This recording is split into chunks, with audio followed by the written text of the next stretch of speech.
Hare Krishna. Can you hear my voice? Am I audible? Okay, let's start. Namo Vishnu Padaya Krishna Prishthaya Bhutale Srimate Bhakti Vedanta Swaminiti Namine. Namaste Saraswati Deve Gauravani Pracharine Nirvishesha Shunyavadi Paschatya Deshatarine.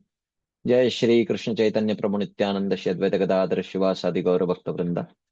Hare Krishna, Hare Krishna, Krishna Krishna, Hare Hare. Hare Rama, Hare Rama, Rama Rama, Hare Hare. Hare Krishna. So thank you all very much for joining today's session. We have been discussing from the first chapter of the fifth canto of Srimad Bhagavatam, in which we have been discussing the episode of Priyavrat Maharaj. So the lineage of Uttanapad continued till Daksha, but then Daksha decided to, focus on regaining back his position as the Prajapati. So he started a really long, what do you call, tapasya, which lasted for 4.5 Manvantaras, second, third, fourth, fifth, and half of first. Okay. 4.5 Manvantaras long tapasya he did. So there was no one to rule the Bhumandala, and Priyavrat Maharaj was qualified and socially acceptable transition also because he was still a brahmachari. So Swayambhu Manu approached him. He declined because he wanted to focus on the direct practices of devotional service.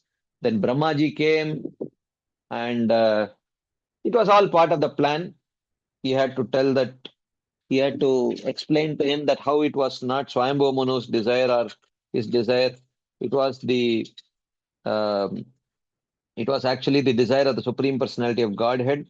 So the Supreme Personality of Godhead's uh, you know desires should always be executed. The order should not be um, you know neglected and things like that. Okay, which of course we saw very clearly. Priyavrat Maharaj did not need those kind of advices because he was a perfected devotee. Okay, but still we saw that how Yogamaya puts the perfected devotees of the Supreme Lord sometimes for pastime purposes in such a kind of situation where they may show bewilderment, seek guidance, take instructions on something very basic. Something like, oh, you know what? Actually, the order of the Supreme Lord should never be rejected. I mean, why do you have to tell a perfected devotee about this? A perfected devotee does not need this kind of instructions. But still, nevertheless, for particular things to be accomplished, it is needed. And finally, Brahmaji, uh, Priyavrat Maharaj agrees, and then Brahmaji leaves, and it is mentioned that Priyavrat Maharaj and Narada Muni were quite undisturbed by that. They were undisturbed, which means in this context, we were discussing what exactly was Narada Muni preaching to Priyavrat Maharaj. Was he preaching just mere brahmacharya, or was he preaching devotional service? And we saw institutionally sometimes we may get very attached to the ashram than to the principle of anukulyasya sankalpo pratikulyasya varjanam. And oftentimes these kind of social perceptions and social pressures, you know, uh, they add up too much for a person to unhealthily hold on to particular ashramas, even though for that particular person it may not be very favorable for his progress on the path of devotional service. So these are topics which are, which we had discussed in detail in the course Unspoken Obstacles on the Path to Bhakti, where these kind of social pressures, social, um, you know, certain, uh, the kind of systems which are there, many times, the systems were developed with all good intentions. No one is doubting the intentions of the personalities who devised it, but then it's not a very sustainable system. Uh, the ashrama considerations should always be subservient to the principle of anukulyasya sankalpo pratikulyasya varjanam. Okay. And of course, every temple evolves, every leader evolves. Okay. I mean, it's not that everyone is a born leader. Everyone is, internally wired with all necessary perfect Siddhantic conclusions and the practical applications of these conclusions within their head and heart, and then they land as the leader. It's not like that. Just like every individual evolves in their understanding, in their convictions, in their realizations, leaders also similarly evolve in their understanding, realizations, and everything.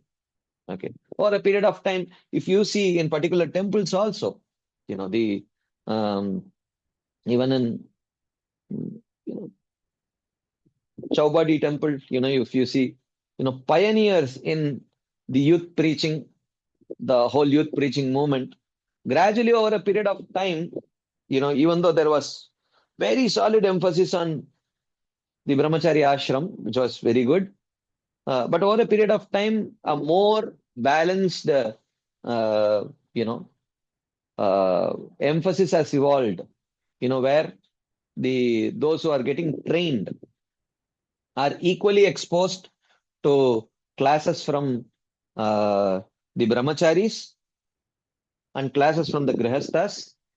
The grihasthas present, the safer side of the grihastha ashram, and at the same time, unrealistic expectations which you might have from the grihastha ashram, and at the same time, um, the brahmacharis also present the great opportunity that the brahmachari ashram provides in exclusively practicing Krishna consciousness, and at and the other side of that, which from an external perspective one may not be seeing, one may not be able to see uh, uh, the actual pitfalls, the roadblocks which one might come, and the unrealistic expectations with which many people enter into the ashram. That is also presented. It's a very the goal is very clear, that the goal of this whole training program is everyone should be situated in a situation which is most suitable for them to practice Krishna consciousness. Which is most suitable for them to practice Krishna consciousness. So when a training program is having this kind of a perspective, it's very, very good. This is very nice. At least that they, no one needs to feel that, oh, they are trying to do this so that they can get some brahmacharis who can engage in services.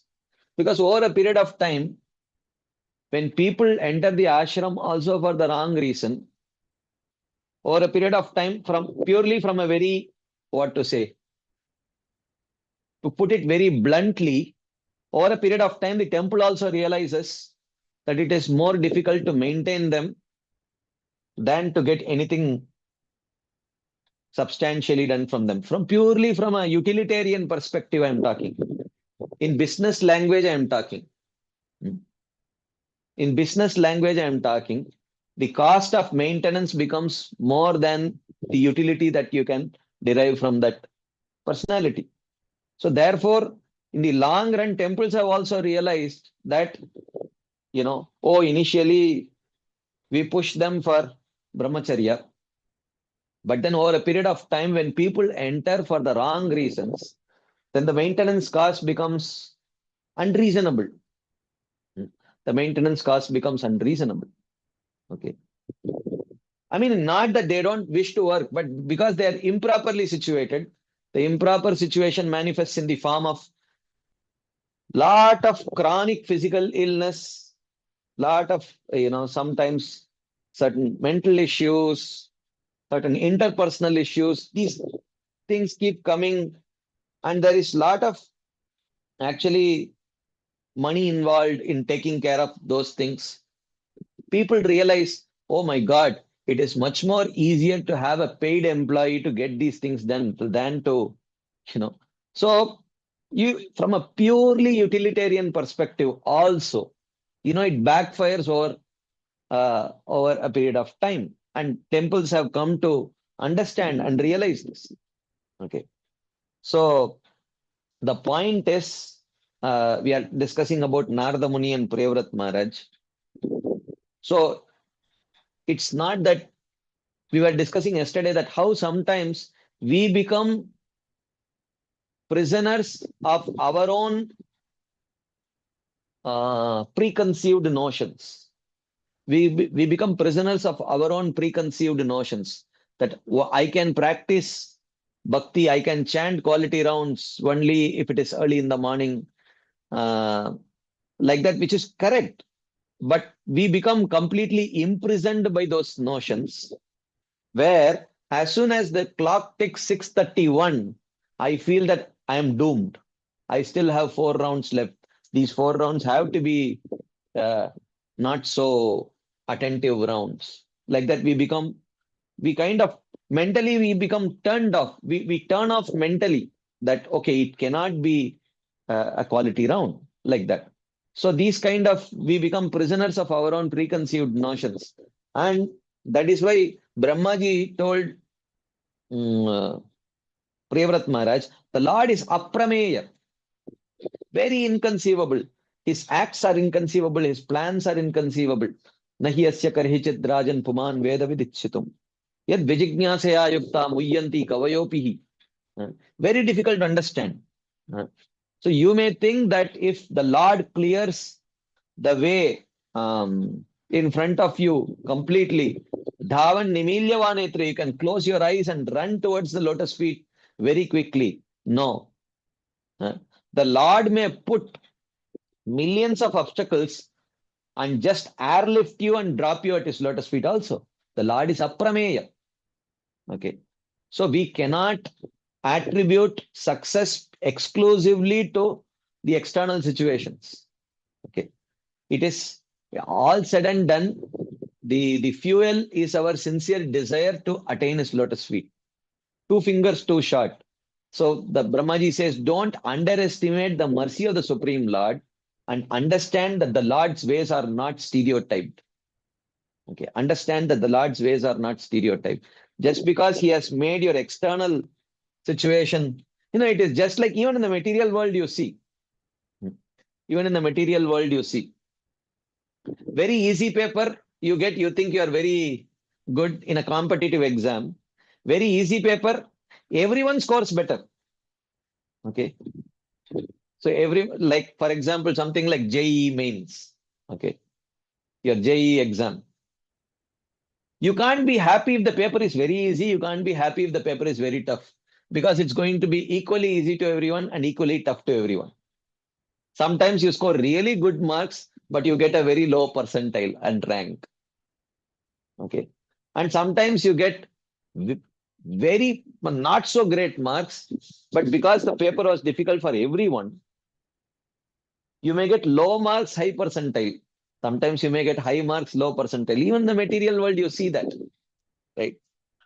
So Brahmaji is communicating to Priyavrat Maharaj, don't worry, ultimately don't discount the mercy factor. The Lord can as well airlift you and put you on his lotus feet. Okay. You don't have to even dhavan nimilya vanetra. You may see that, my God, the road is just empty ahead. I just have to run with my eyes closed. Brahmaji says, you don't even have to run. Sometimes the Lord may just lift you and put you on his lotus feet. Okay. So don't become too um, dependent, or don't become too, what to say, caught up with with the role that the external situations may play in our, especially when a very exalted devotee is putting you in that external situation. Don't think that, oh my God, what will happen? This external situation is not so favorable for me. It may not necessarily be the case. Don't become so paranoid. Thank you. Yeah. So this is what in Anishtita Bhajana Kriya, this stage is called as what do you call that? Vyuda Vikalpa. Vyuda Vikalpa means where the person is thinking, oh my God, if I adjust this external situation, my devotional service will just take off. If I adjust this external situation, not that it is not dependent on the external situation, but sometimes we may put a lot of weightage on adjusting the externals, that in the end we may realize that the extent to which I thought that this adjustment of this external situation will enhance my devotional service, that much it has not enhanced. Okay, this is called as Vyuda Vikalpa.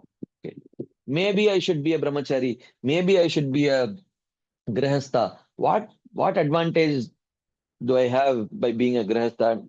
And all those things. It's important. One has to consider those pros and cons. But at the same time, even if by mistake we land up in the wrong situation, wrong ashram also, it's not end of the road. Ultimately, the mercy factor is there. The internal yearning is there. The internal prayers are there. No one can take that away. One can internally pray sincerely to Krishna. Krishna, I want to improve. I want to be a more sincere devotee. I want more inspiring association. One can always offer these prayers. And if that prayer is anukul for bhakti, Krishna is very eager to fulfill those desires. So this is important. So here the response of Narada Muni and Priyavrat Maharaj is very instructive, or it's very illuminating, that they were not really upset, which means they were not attached in one sense. Their attachment was to progress on the path of bhakti and to please the Supreme Lord. They were not attached to preconceived notions that it is possible only if they remain celibate throughout. So when it was clarified that the airlifting facilities, Krishna's airlifting department is working full time, you don't have to worry about it. You may not even have to run towards this lotus feet. When that was clarified, then they said, okay, look, I am not attached to the means. I am attached to the end. Okay. So you want me to take up to a grihastha life? No problem. You have promised me that Krishna, I will not get bound. And in the end, I will get detached and come to the lotus feet of Krishna. No problem. I am willing to execute the desire of the Supreme Personality of Godhead. Anyways, so Priyavrat Maharaj accepts and he starts ruling. And we saw that how he goes on his chariot and creates the Bhumandala. He differentiates the Bhumandala into, 7 islands and 7 oceans with Jambudvip at the center. Okay. And Meru in the center of Jambudvip, and like that. Okay. So that we discussed, and yesterday, I am sure you all had a wonderful time hearing from Prem Gaurang Prabhu, And of course, for most of us, including myself, it would have been a very humbling experience. I can share my thought process. Okay. And I am not ashamed of sharing this thought process. Okay. I didn't understand much.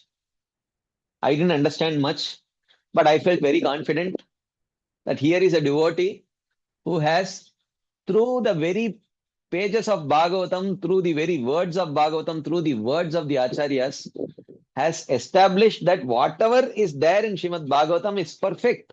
We knew it. We know it.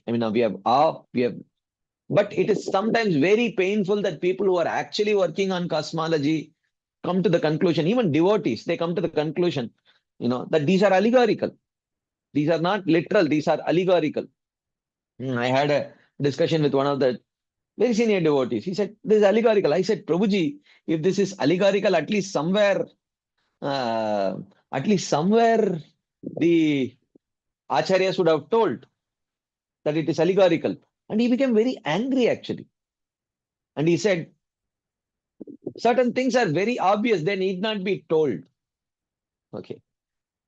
So, but I honestly felt very bad, and that's when I spoke with Prem Narang Prabhu, and he explained to me, this is not allegorical, just that they are not seeing from the vantage point of, you know, like for example, one thing, something very simple. Okay. I will give you one example, one of the conversations, one of the hundreds of conversations on this. Of course, not that, of course, 99% of which I could not really comprehend much. Okay. One of the very simple things that I had this conversation with um, Premgarang Prabhu, he said, the diameter of Earth. Okay. The diameter of Earth. He says that how they say that Bhagavad cosmology is, not reasonable. He said, Prabhuji, as simple as diameter of Earth, there are very reliable, valid calculations of diameter of Earth, which the um, Siddhantic, uh, the Vedic,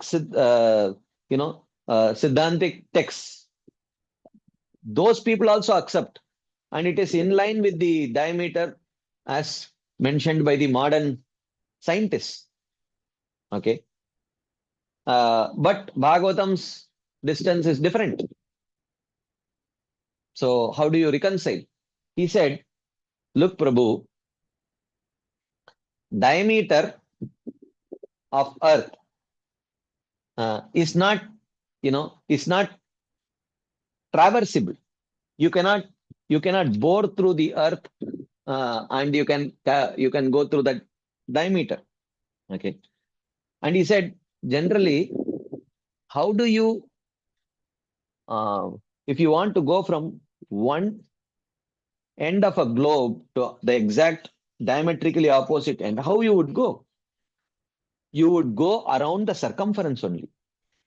Okay. You would go around the circumference only. You cannot go via the diameter because it's a solid globe. Okay.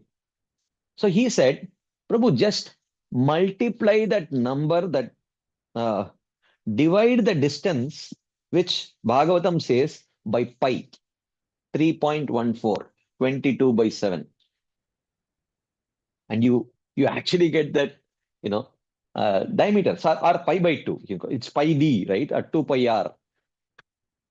So he said, look, Bhagavatam says the distance, you may calculate the distance by telling, the distance should be d. But Bhagavatam says d is not traversable. The practical distance is pi d by 2 or pi r, the half circumference. Half circumference is only actually traversable distance. So you say that, look, the diameter is wrong. So why do you think the diameter, so the distance between the 2 points, you may see it is not necessarily a straight line always. The straight line is maybe the shortest distance between 2 points, but the shortest distance may not be traversable distance. Very simple. Okay. Now, if I have to go from, I am right now standing, okay, in my house, and I am in the B block, and there is D block right in front of me. Okay. Now, if I have the shortest distance, if I have to go from B block kitchen to D block kitchen, I will have to break down my kitchen wall, and then I have to fly around to the next building and break down their kitchen wall and go into their kitchen. That is not a traversable distance. Okay. So even though you may say, what is the distance between our kitchen and their kitchen? The traversable distance is not much, maybe about 10 meters. But the shortest distance is 10 meters, but the shortest distance is not traversable distance. For that, I will have to,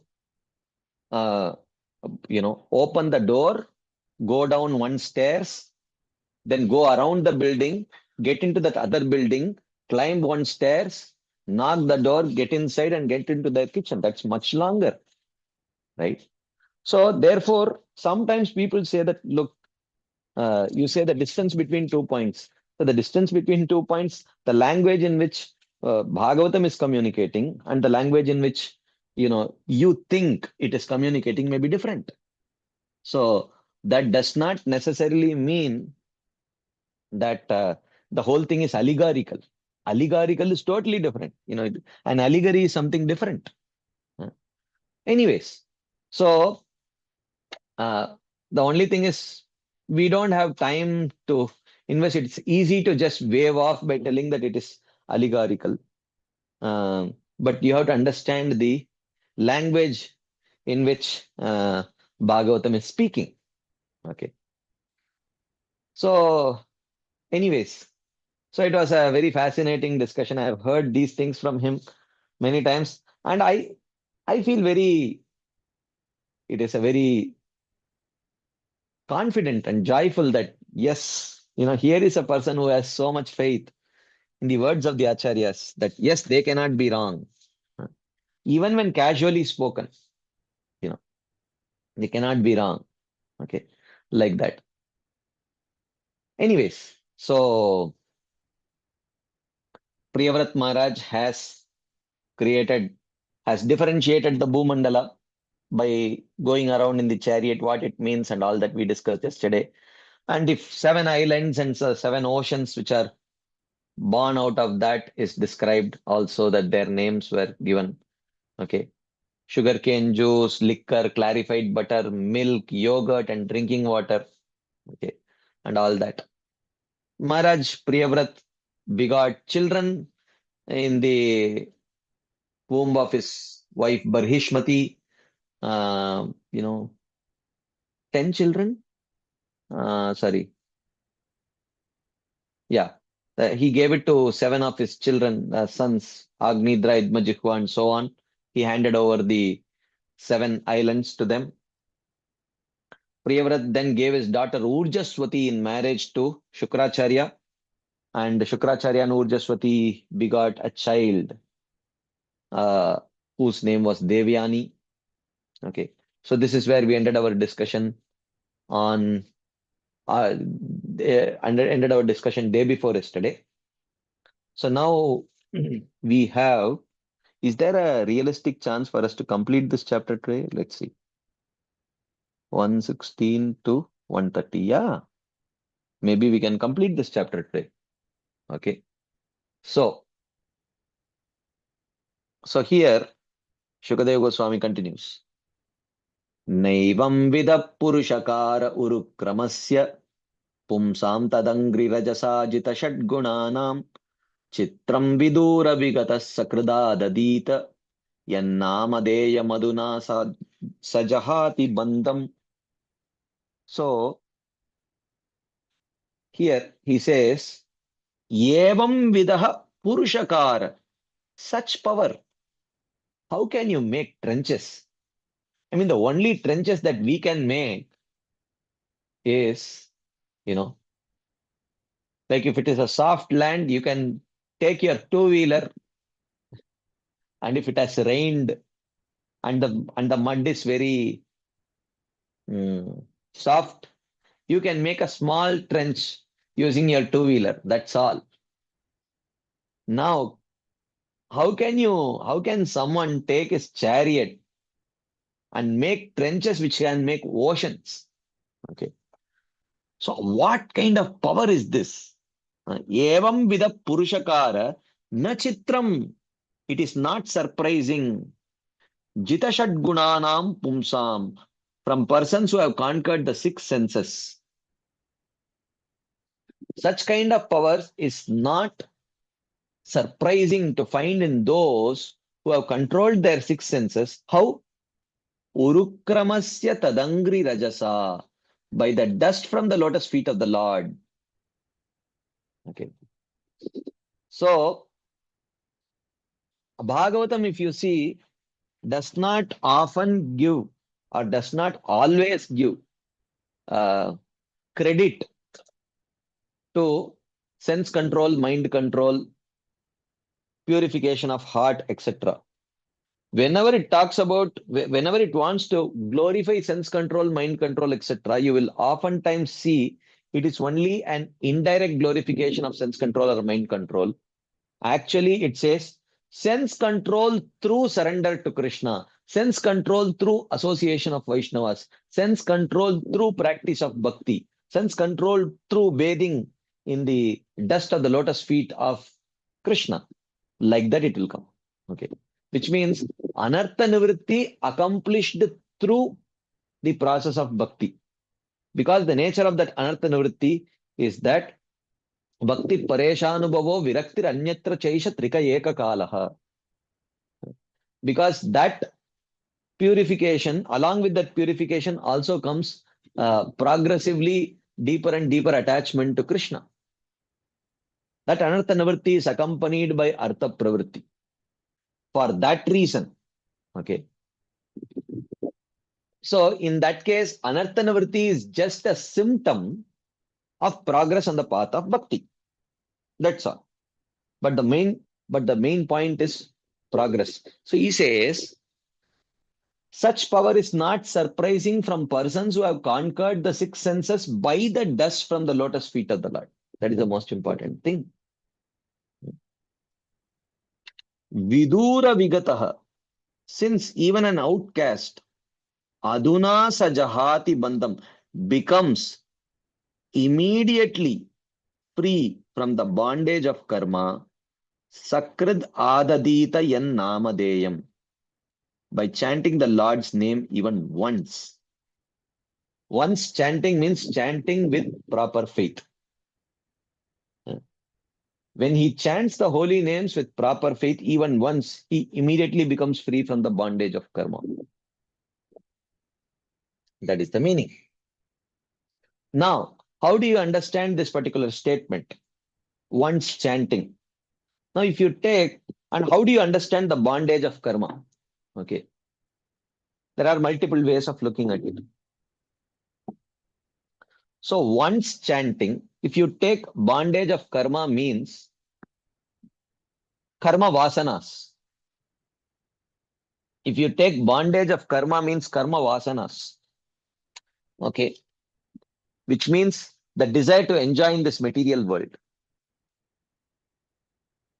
So if you say that even an outcast, by once chanting the holy name, immediately becomes free of karma vasanas, then it should be understood that that person has absolutely no history of offenses. If he has no history of offenses, then by chanting one name, even without faith, that person immediately comes to the stage of bhava. What is that verse from Bhakti Rasamrita Sindhu? Duruha adbhuta viryesmin shraddha durestu panchake. Yatra swalpapi sambandha saddhyam bhava janmani. Srila Rupa Goswami says. Duruha adbhuta viryesmin shraddha durestu panchake. These five most potent limbs, their potency is so inconceivably great that forget about having faith. You don't even have to engage in these activities with faith. If even without faith, if a person who is completely free of offenses, sadhyam, that is the most important thing. If he has absolutely no offenses, then even without faith, unknowingly, if he chants the holy names even once, bhava janmani, it immediately leads to bhava. So if you take bondage of karma to mean, if you take bondage of karma to mean karma vasanas, then that one chanting should be from a person who has absolutely no history of offenses, even unknowing offenses. Now, if you take bondage of karma, just means that the person will no longer be treated according to law of karma. Not that immediately his karma vasanas will go. He may still have material desires and all that. but he will no longer be judged according to law of karma. If you say, if you take bondage of karma to mean that, then that one chanting of the holy name has to be with pure devotional faith. Shuddha bhakti shraddha. Anyabhilashita shunyam jnana karmadhyanavritam anukulyena krishna anushilanam bhakti ruttama. It should be, uh, then it should be like that. Okay. It should be Shuddha Bhakti Shraddha. Okay. Or the third way, it means if you say bondage of karma means to move in the direction of become free from the bondage of karma. In that sense. Okay. So if you say in that sense, or he becomes progressively closer to being free from the bondage of karma, if you take that in that way, then that chanting of the holy name need not be by a person who is free from the history of offenses. It need not be even with faith. Any person without any uh, uh, faith also, if he chants with very minimal, at least even if neutral, with a neutral disposition, if he chants the holy names, not even knowing what it is, if he just says, he will get Sukriti. That Sukriti is taking him in the direction of becoming free from the bondage of karma.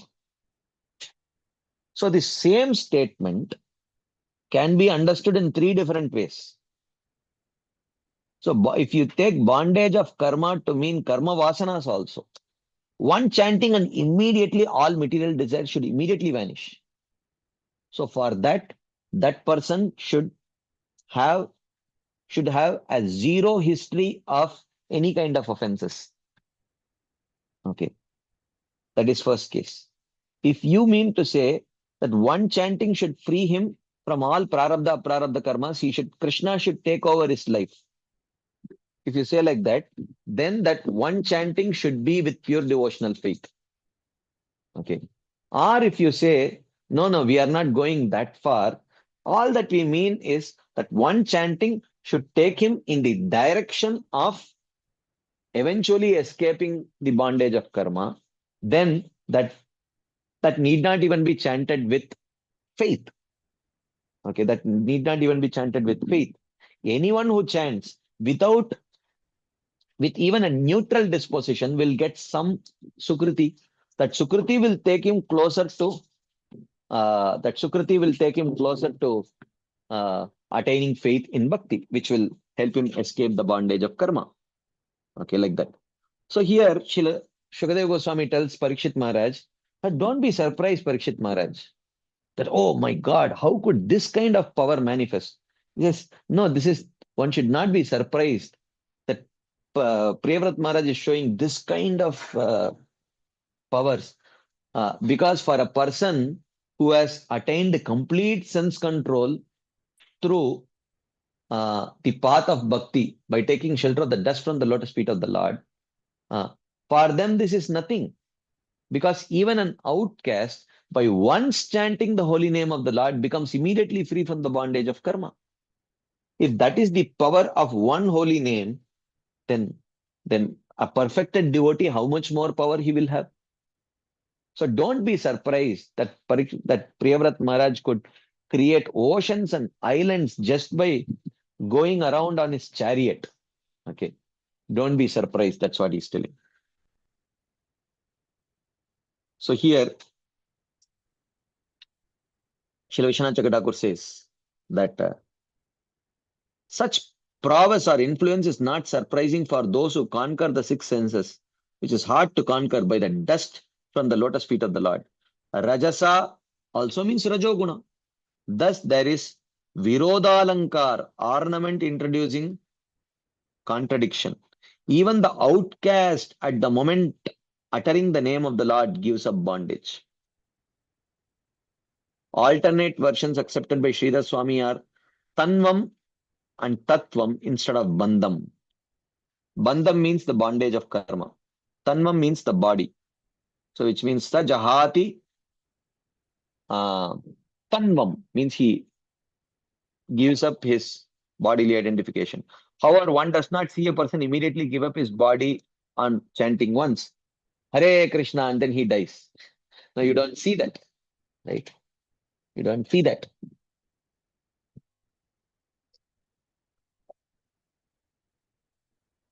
Thus the sentence, uh, thus the sentence means that the karmas that are experienced in the body are destroyed, not that the body itself is destroyed. Which means that body, which was a product of prarabdha karma, does not exist anymore. That's what it means. Sajahati tanvam means he gives up that body, which is a product of prarabdha karma. Okay, just give me 1 second.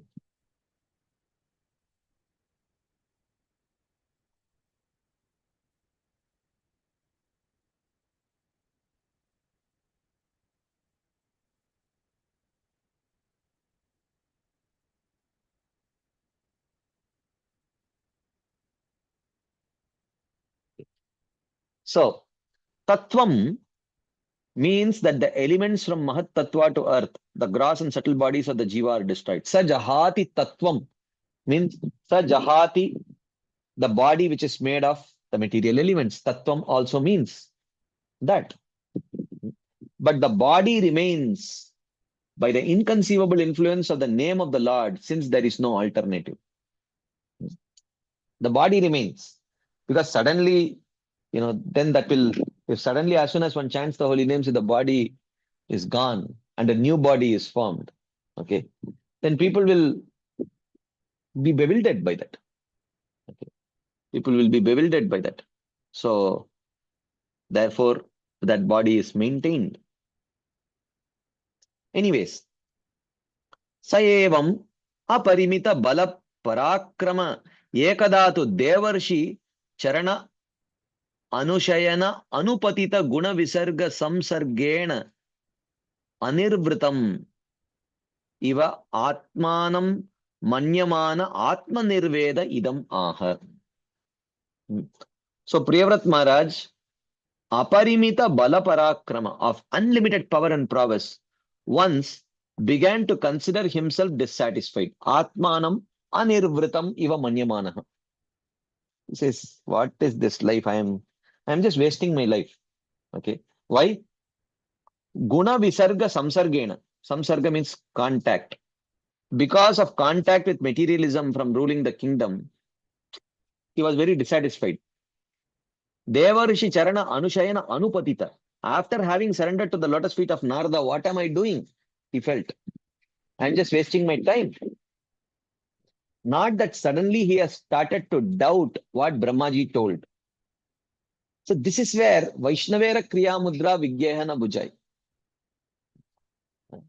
It's very difficult to understand. Okay. So what will we think under normal circumstances? We will think that oh, at that time Priyavrat Maharaj accepted what Brahmaji told. Now he is regretting, which means maybe he has lost faith in what Brahmaji told. Or we will say maybe Brahmaji did not tell the right thing. Maybe Brahmaji was wrong. We will think like that. Okay. But the fact is that Brahmaji was right, Priyavrat Maharaj is right, and Priyavrat Maharaj is not accusing Brahma, but still lamenting that he has wasted his life. Okay. This we can understand only when we understand the nature of prema. Shantir avyartakalatvam viraktir manashunyata ashabanda samutkanta namagane sadaruchihi asaktistad gunakyane preetistad basatistale. These are natural symptoms. And also you need to understand the vyabhichari bhavas, the transient emotions which are born out of natural, prema. So here the word that is used is nirveda. Nirveda is one of the 33 vyabhichari bhavas mentioned by Srila Rupa Goswami in his Bhakti Rasamrita Sindhu. It is a transient emotion which is born out of prema. The only way we may know to reconcile is, oh, he is regretting now. Maybe he is now internally cursing Brahmaji for pushing him in this direction. No, he is not pushing. Look what has happened to Priyavrat Maharaj. He has realized, this step was a wrong step. No, it was not a wrong step. But you see, he is disgusted because of completely being absorbed in materialism. He is not absorbed in materialism. This is reality. Then why is he speaking like this? That is a Vyabhichari Bhava. What? Vyabhichari Bhavas. We don't understand. That is why Vaishnavera Kriya Mudra Vigyaha Nabucha. It's very difficult to understand. Oh, I've just wasted my life. Manushya Janama Paya Radha Krishna Na Bhajiya Janiya Shuniya Vishakainu. No, who is singing this? Narottam Das Thakur is singing this. Hari Hari Bifale Janama Gavainu. So now, did he really waste his life? Why is he singing like this? Natural feeling. Atma Nirveda. Self-disgust. One of the Vyabhichari Bhavas. Right? Now, that's exactly what here what Priyavrat Maharaj is feeling. He became disgusted with the situation. He then spoke. Srila Vishwanath Chakravarti, let's see what he says. This verse shows his withdrawal from material enjoyment and the increase in the strength of his renunciation. He appeared to get no satisfaction from contact with the material world after having surrendered to the lotus feet of Narada, offering respects to him as Guru. Even though he felt inner bliss, since he was unattached to ruling the kingdom, he felt disgust with the kingdom. That is the significance of the word Iva. So Iva means it should not be taken to be literal disgust. It should not be taken to be literal disgust. It was not disgust. He was feeling inner bliss. Okay.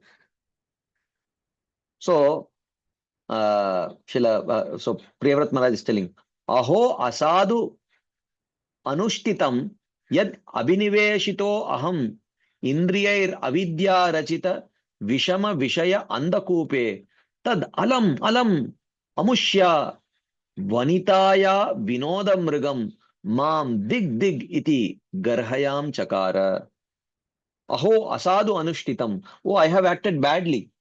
Why? Yad aham abhiniveshitah. Since I have been completely absorbed, indriyahi, along with my senses, andakupe, in the blind well, vishama vishaya, of disturbing sense objects. Vishama vishayato ye majjatam aplavanam bhavatu sharanameko. What is that? Vishnu poto naranam. Like that. King Kulashekar says. So, Vishama Vishaya Andakupe Yadaham Abhiniveshitah. Oh, I have acted badly because since I have been absorbed with my senses in the blind well of disturbing sense objects. Avidya Rachita, caused by ignorance. Tad alam.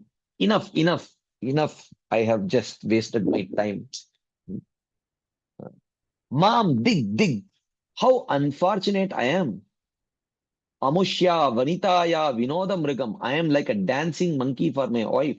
Iti Garhayam Chakara. In this way, he criticized himself. He was not any of these things. Still, he sees this is the nature of prema. Vinodam Mrigam means monkey. So then, he continues. Paradevata prasada adigatatma pratyavamarshena anupravrittebhyah putrebhya imam yata dayam vibhajya bhuktabhogam cha mahishim mritakam iva sahamaha vibhutim apahaya swayam nihita nirvedo hridi grihita hari vihara anubhavo bhagavato naradasya padavim punar eva anusasara. Adhigata Atma Pratyavamarshena. By regaining his discrimination, Paradevata Prasada, through the mercy of the Lord, Imam Vibhajya, he divided the earth, Anupravrittebhyah Putrebhyah, among his obedient sons, Yata Dayam, as their inheritance. So he divided the earth amongst his sons. Apahya Bhukta Bhogam Saha Mahavibhutim. He gave up his great wealth and power. Cha Mahishim, along with his queen also. Mrutakam Iva, as if it were all a dead body. He gave it up.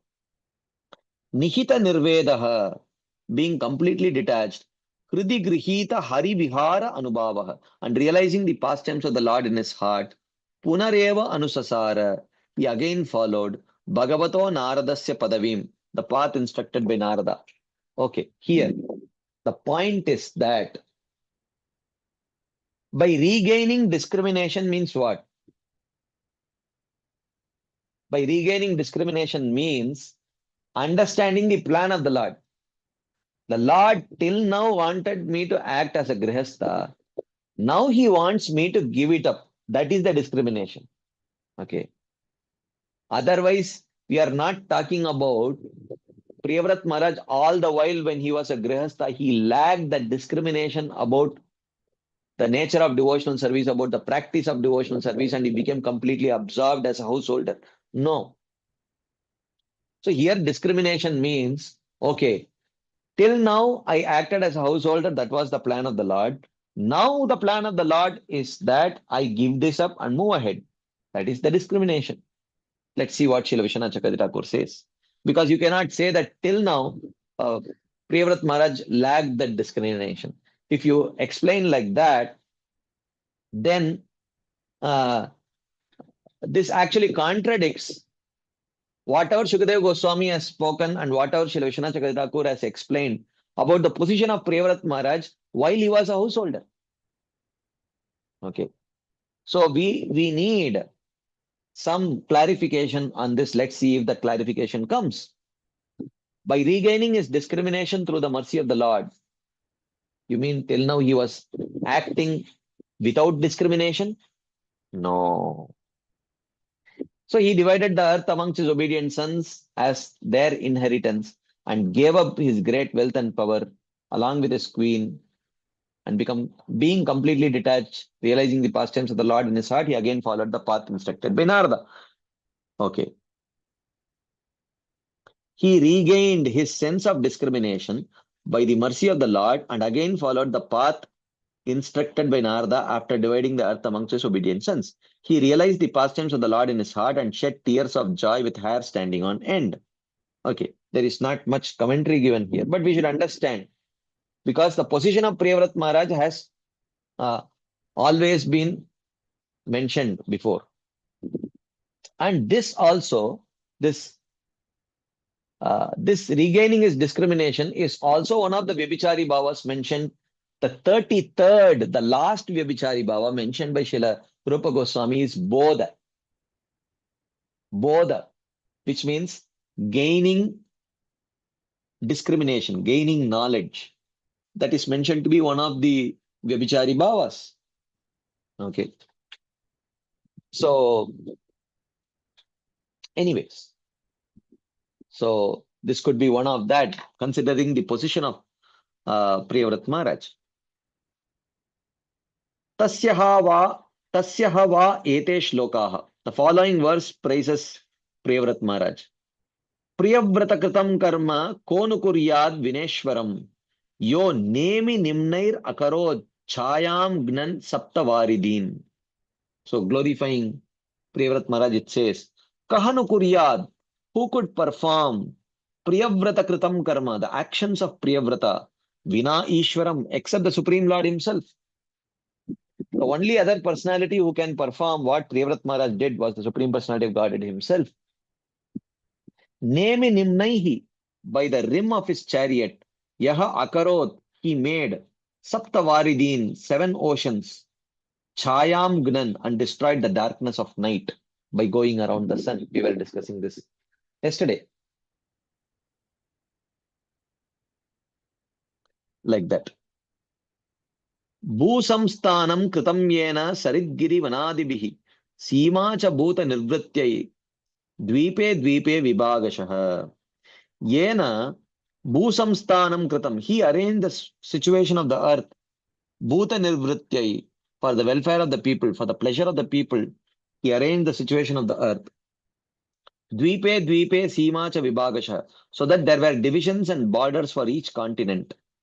Sarit Giri Vanadibihi, by the means of rivers, mountains, and forests, there were divisions for borders uh, for each continent, like that. So he arranged the earth with continents and made boundaries by rivers and mountains for the happiness of the leaders of the people, so that they could exist without quarreling with each other. This was also done by Priyavrat Maharaj. Bhaumam divyam manusham cha mahitvam karma yogajam. Yaschakre nirayaupamyam purushanujana priyaha. Purushanujana priyaha. A follower dear to the Lord. Purusha anujana priyaha. Yaha chakre, he considered Bhaumam Divyam Manusham cha Mahitvam, the wealth of the lower planets, heaven and earth, Karma Yogajam, which was obtained by karma and yoga, Niraya Upamyam, to be equal to hell. So, Priyavrat Maharaj, just to create a contrast, that how this Priyavrat Maharaj uh, enjoyed or seemingly enjoyed the kingdom and wealth and everything.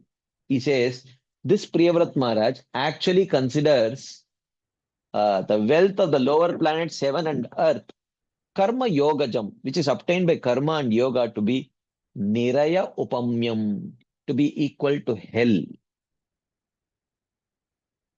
But that which is provided by Krishna as a facility to serve Krishna back, he accepted that.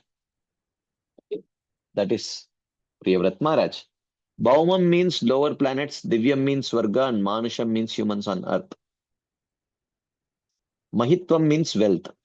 Thus ends the commentary on the first chapter of the fifth canto of Bhagavatam for the pleasure of the devotees in accordance with the previous acharyas. Okay, we have come to the end of this chapter and it's 8:15. We have some time for some discussion, questions, comments. Anything anyone would like to share, ask at, we can take it right now. Okay, there is.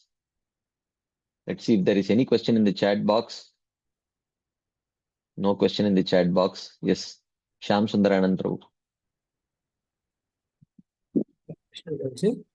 Yes, Prabhu. Prabhuji, in the verse number 35, the karma bandhana means you explained three ways of understanding, right? So, like it is like the karma bandhana, getting rid of karma bandhana. Of that you are mentioning that. What is that you are referring to when you say karma bandhana? If karma bandhana means that karma vasana, I mean, I did not understand that. Can you please explain again? Karma vasanas means anarthas, a desire to enjoy. No, I mean to say that what you are trying to say there. So if is it like getting rid of if you understand the karma bandhana means to be karma vasanas, then it means the moment one chants the holy names, immediately all material desires are vanished. They vanish immediately. Okay, only once chanting. Only once chanting. Okay. Okay. For that I mentioned, for that personality should have no previous history of committing offenses at all. Okay. So when such a person chants the holy name once, even without faith, even without faith, immediately that person reaches the stage of bhava. And at the stage of bhava, there is no karma vasanas in the heart. Okay. That is the meaning. So that's why I quoted that verse. Srila Rupa Goswami says, Duruha adbhuta viryesmin shraddha durestu panchake yatra swalpapi sambandha sadhyam bhava janmani. Okay. So he says that the The potency of these 5 most potent limbs is just inconceivable. That even without faith, if a person who is completely free of offenses chants it even once, that person immediately reaches the stage of bhava. Okay. So there, if you take that karma bandhanam to mean karma vasanas or anarthas, that immediately happens with one chanting, if provided that person is completely free of offenses. A little bit before we move ahead, little bit confusion here, not confusion, a doubt. How can one not have faith and still get bhava? That is generally not possible. That is generally not possible. But it is possible for a person who somehow, which is absolutely ridiculously rare, that a person in his unlimited number of uh, uh, lifetimes in this material world somehow has no history of ever committing even an unknowing offense towards anything connected with Krishna. Okay. So, in such cases, it is possible. In such cases, it is possible. Otherwise, under normal circumstances, without generally 99.999999999% of people, they do have lot of history of offenses. When they chant without faith, they may get little bit of sukriti. That's all. They may get little bit of agyata sukriti. That's all. They will not immediately come to the stage of bhava.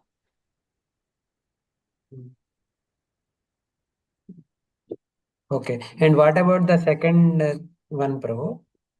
The second one is, if you take karma bandhanam to mean the karmas, in terms of karma phala, as prarabdha, aprarabdha karma, that kind of karma, if you want to, if it means that, then it means that chanting of the holy name should be with faith.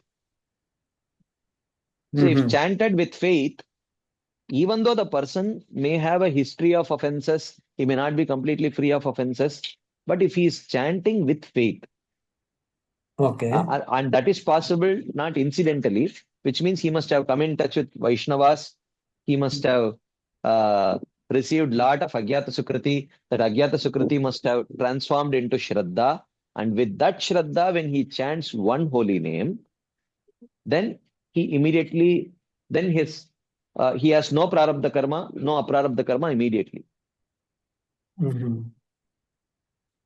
So then what is the result of that? That if you mean that karma bandhana to be the karma, then that chanting should be with pure devotional faith.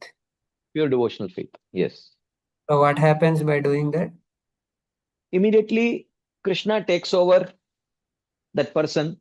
His situations, subsequent situations in life are not decided by law of karma, it is decided by Krishna. Okay. Okay. And what is the third one? The third one is, if you say that karma bandhanam, he escapes karma bandhanam, just means that he takes one step closer to escaping the grips of karma, which means, so if you take in that sense, then that person, any person without faith also, and without completely being free of, any kind of offenses also, when he chants one holy name, he will get little sukriti. That little sukriti will take him one step closer to attaining Shraddha, which is the state where he escapes the grips of the law of karma. Okay. It's like a gradual progression. Yeah. Okay. Okay, Prabhu. Hare Krishna. Thank you. Yes, Sita Komal Mataji. Hare Krishna Prabhuji Pranam. Yes, ma'am. Prabhuji, I have 2-3 questions in whatever matlab, you want to take. That's okay. Prabhuji, my first question is, you have mentioned that, Brahmaji also explains in this, you have explained it earlier also, that if whatever facilities or, good things are coming in your life, money, wealth, whatever, through Krishna, that is not the cause of bondage. But of course, if it is coming by your karmas, then it's cause of bondage.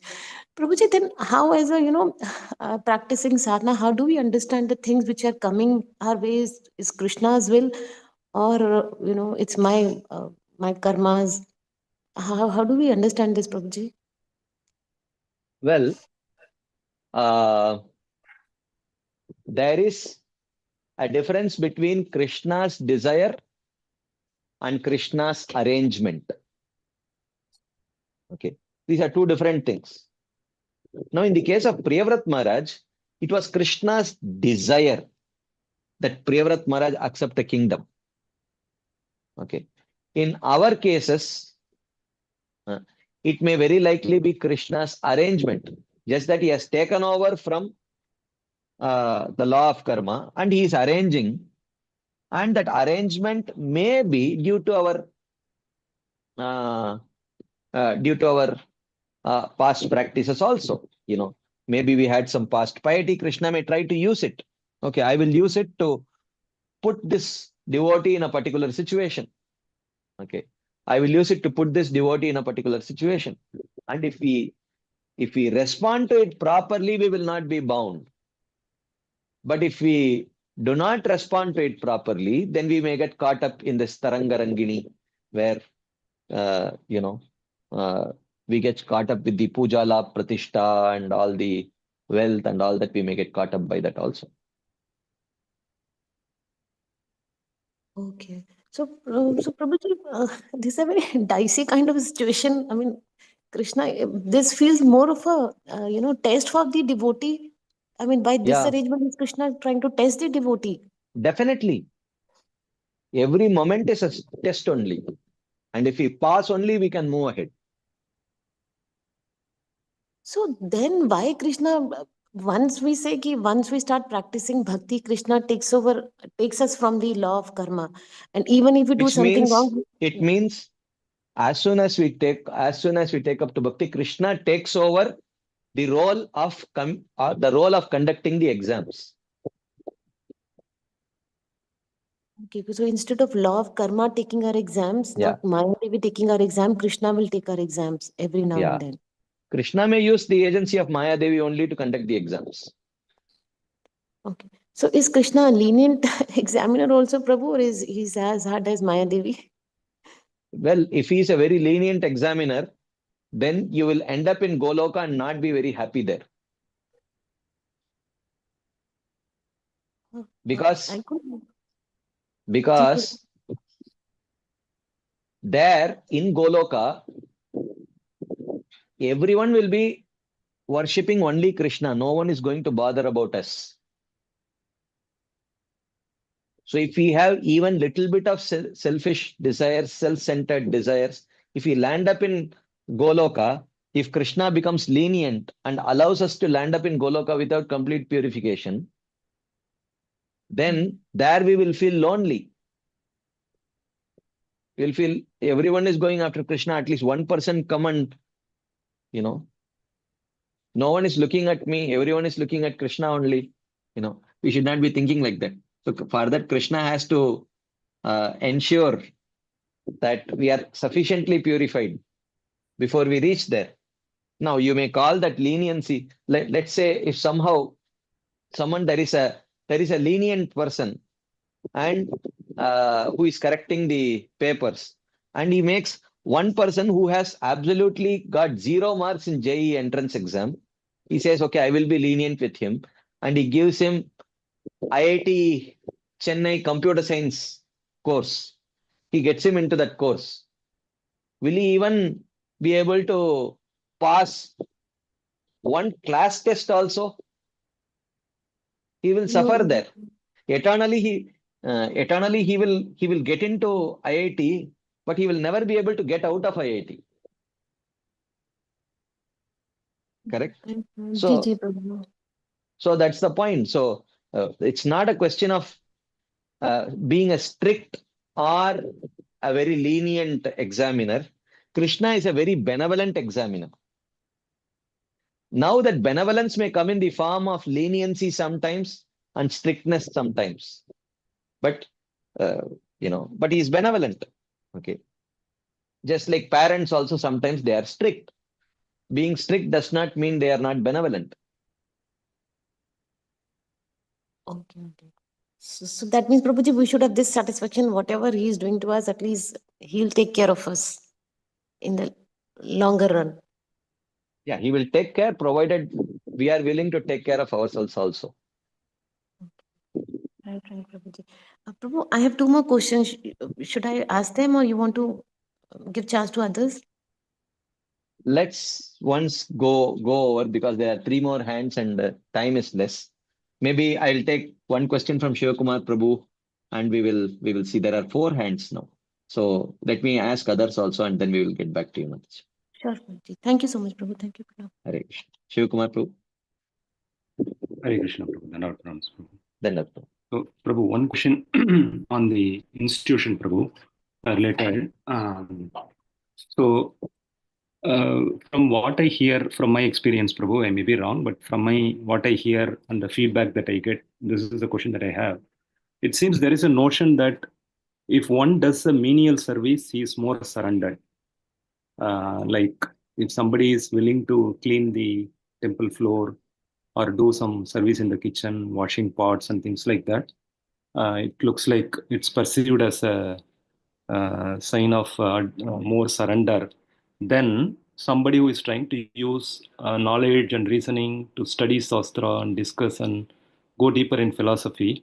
And in some cases, I have received direct feedback of you are more approaching as a jnani, but this is not the essence of bhakti. So I just wanted to hear from you, Prabhu, how should I look at this notion? People perceive this and the feedback that I receive. Well, I would actually, one thing we have to understand is we are who we are. Okay. If that is where I am, that is where I am. Yeah. Okay. So the first thing I would see is what is the position of the spiritual stature of that personality who is giving that feedback to me. Okay. And second thing I would see is how well they know me. And the third thing is how much they are my well-wishers. Okay. So these three considerations I would take. Okay. Their spiritual stature and how well they know me and how concerned are they about my progress. So I will take all these three into consideration, and then I will accept. Okay. Now, if multiple people are giving the same feedback, there may be a good chance that we have to take that seriously and try to maybe understand it. I mean, verify whether there is any sense of reality in it or not. Maybe it is Krishna's indication also that through multiple people he is communicating the same thing. It is quite possible. Okay. And regarding the point that one who does lot of menial service is more surrendered, it may be a generic criteria, but there could be exceptions to it. Okay. So I'll leave it there without elaborating more on this. But there could be exceptions to it. Not everyone who engages in that kind of a menial service is necessarily more surrendered. But even though from a general perspective, it's likely that indicates a more deeper level of surrender. But there are other factors also that should be taken into consideration. There could be exceptions, but it could be a general in a very generic sense, it could be a reasonable conclusion. Okay. Okay, Prabhu. Thank you so much, Prabhu. Hare Krishna. Yes, Brajendra Kumar Prabhu.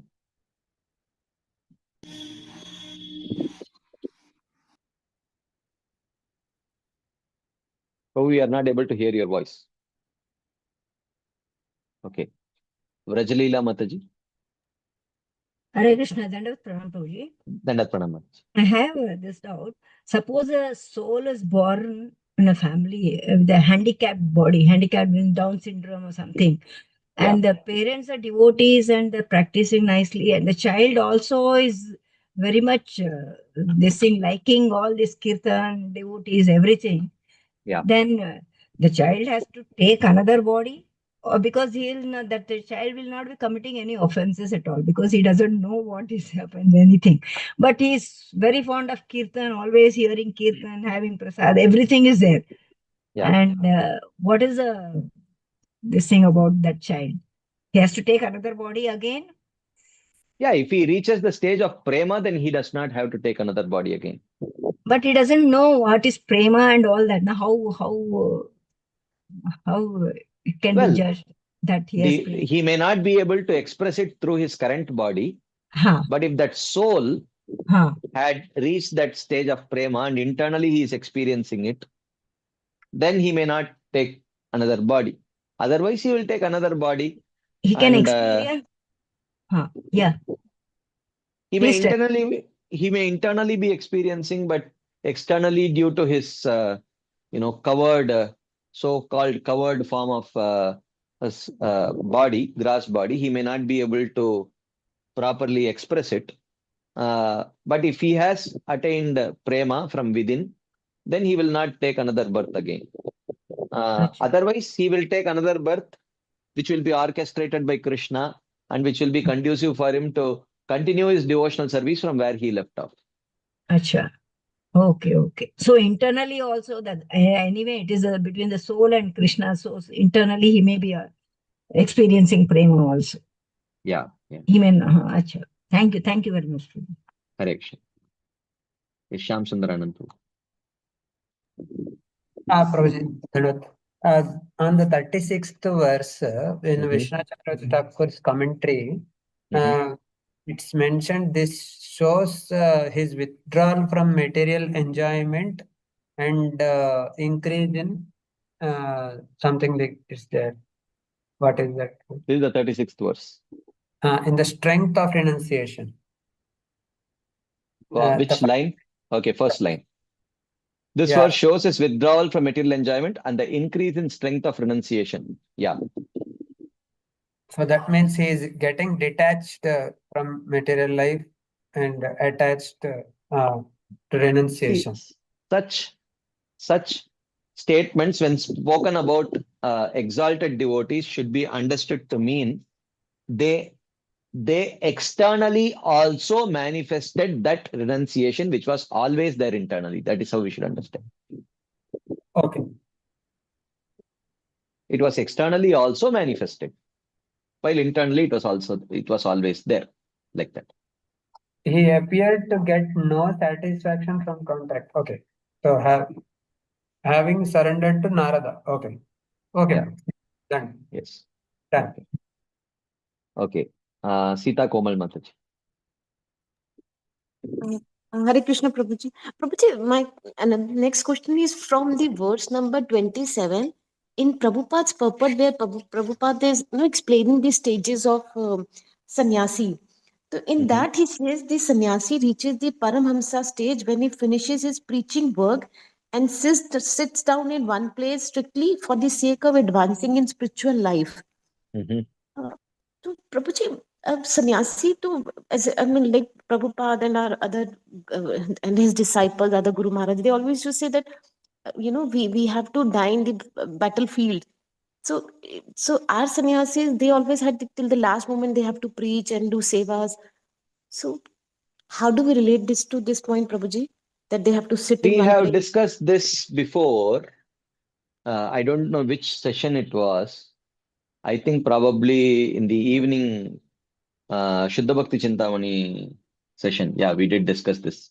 Actually, it is not the point of being preaching or sitting, because in our parampara you do see personalities like Gaur Kishore Das Babaji Maharaj who are mostly sitting and doing bhajan, and you do have personalities like Srila Prabhupada and Srila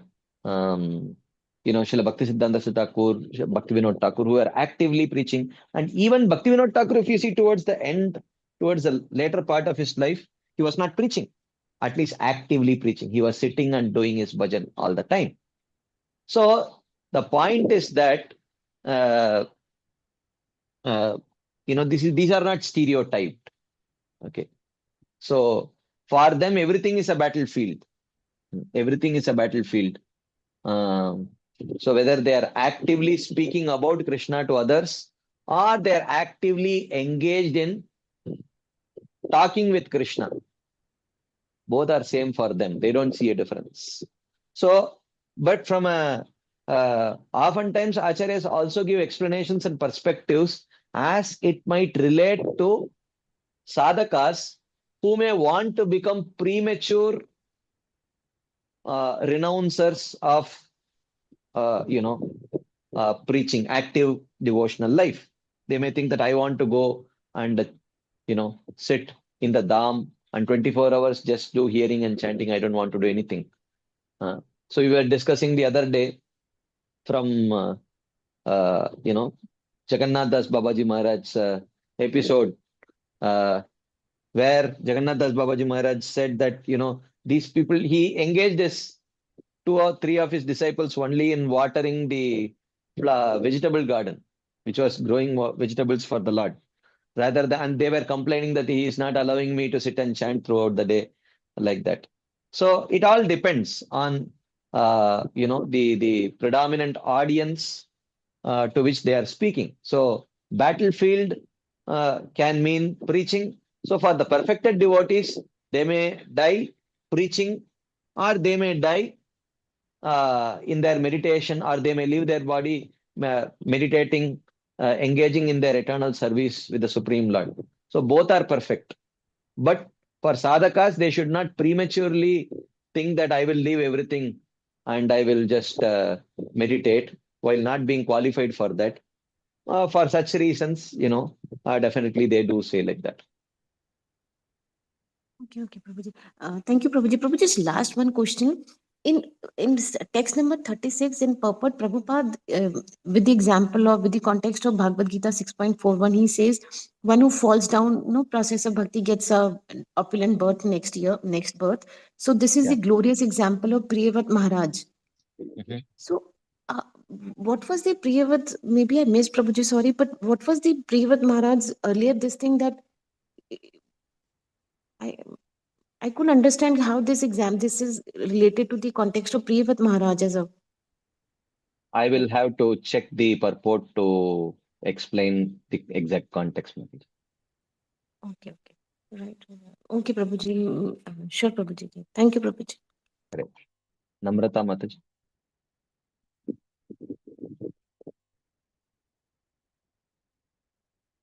You will have to unmute yourself to speak, Mataji.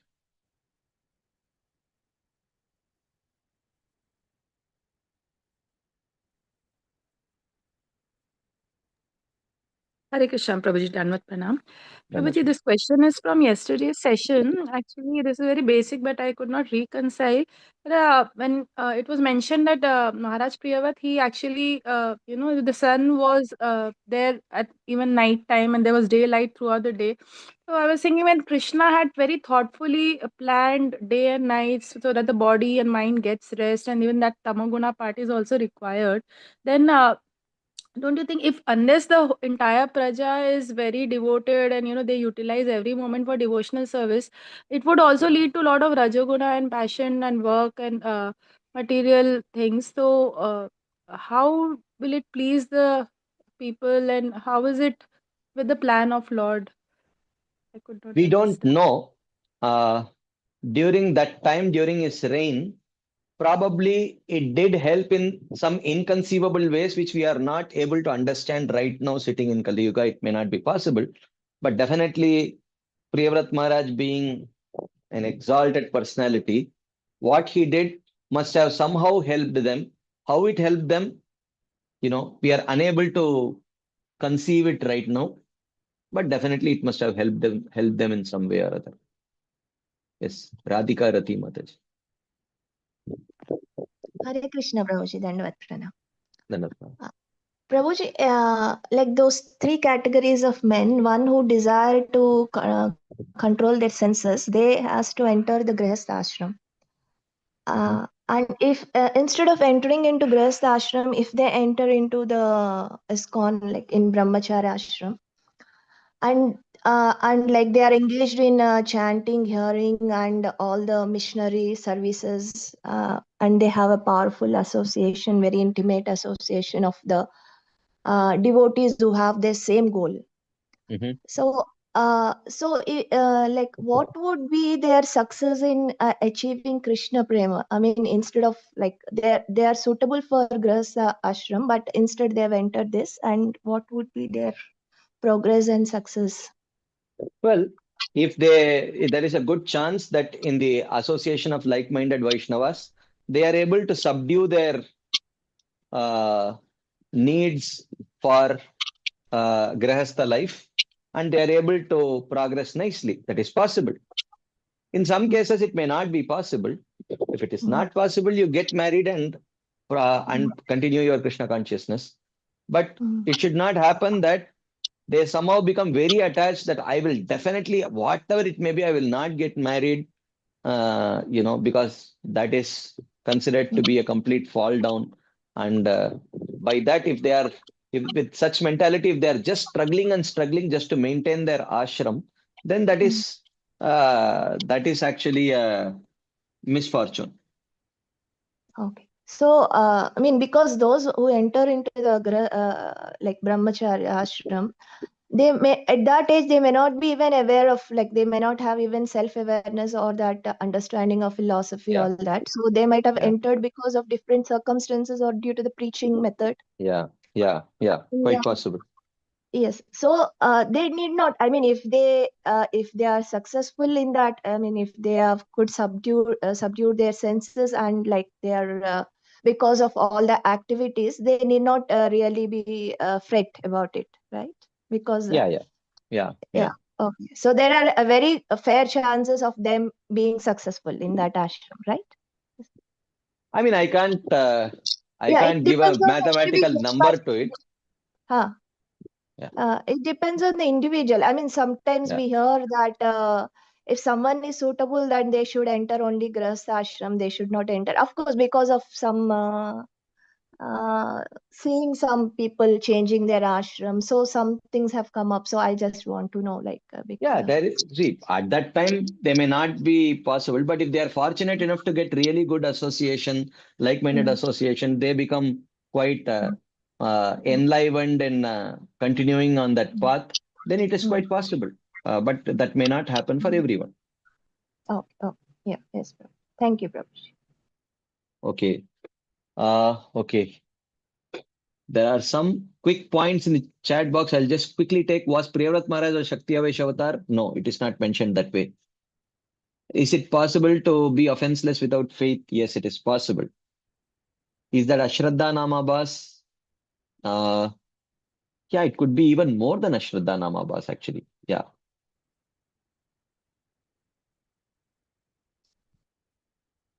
Okay, is there no offense to even one who is not a devotee yet?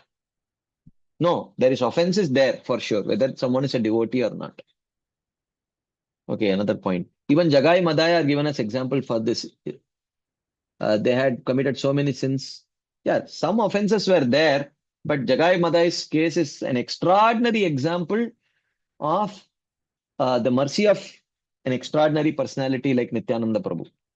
Those are outliers. They are exceptions to the rules, and they are not the rule in themselves. Okay. Okay, there is another point. Yesterday, I was listening to His Holiness Radhanath Swami Maharaj. It is said that Krishna loves everyone unconditionally, but he reciprocates how one lives his life. Yeah, that is true. Okay, I think we should stop here. Thank you all very much for your patient listening and your enthusiastic participation. Srila Prabhupada ki jai.